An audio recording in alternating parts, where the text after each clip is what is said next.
नमस्कार, मैं नाज़मीन खान और आप देख रहे हैं SPN 9 न्यूज।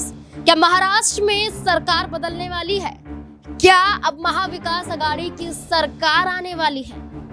क्या मुख्यमंत्री की कुर्सी पर काबिज होंगे उद्धव ठाकरे?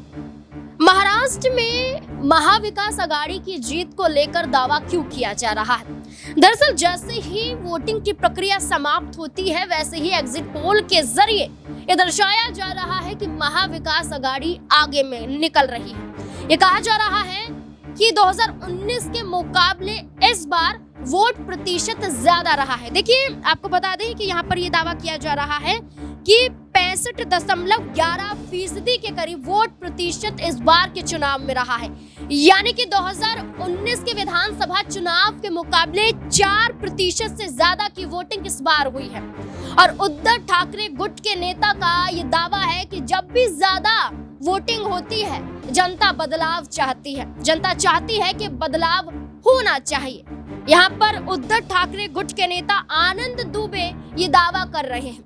उनका कहना है कि अगर वोट प्रतिशत 2019 के मुकाबले के जैसा ही होता या आगे पीछे होता तो जनता उसी सरकार को चाहती, लेकिन अधिकतम वोट प्रतिशत का आना ये दर्शाता है कि इस बार सरकार महाविकास आघाड़ी की और मुख्यमंत्री उद्धव ठाकरे नजर आ सकते हैं। पोल के जरिए बीजेपी इस बार 128 और 135 सीटों पर सिमटने वाली है, ये दावा किया जा रहा है एग्जिट पोल के जरिए। वहीं अगर हम बात करें इंडिया अलायंस की, देखिए बीजेपी की बात करें तो ये आप उनके गठबंधन को, महायुति गठबंधन को लगा सकते हैं।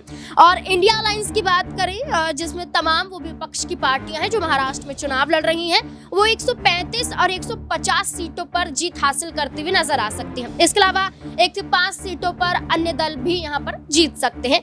इस आधार पर कहा जा रहा है कि मुकाबला कड़ा होगा। कोल्हापुर में भी ज्यादा प्रतिशत की वोटिंग हुई है। और खुद इस बार उद्धव ठाकरे की बात करें तो उद्धव ठाकरे के बेटे यहाँ पर आदित्य ठाकरे चुनावी मैदान में है। वर्ली से इस बार चुनाव लड़ रहे हैं। 2019 में भी वर्ली से चुनाव लड़ा था, जीत हासिल की थी और इस बार भी दावा किया जा रहा है।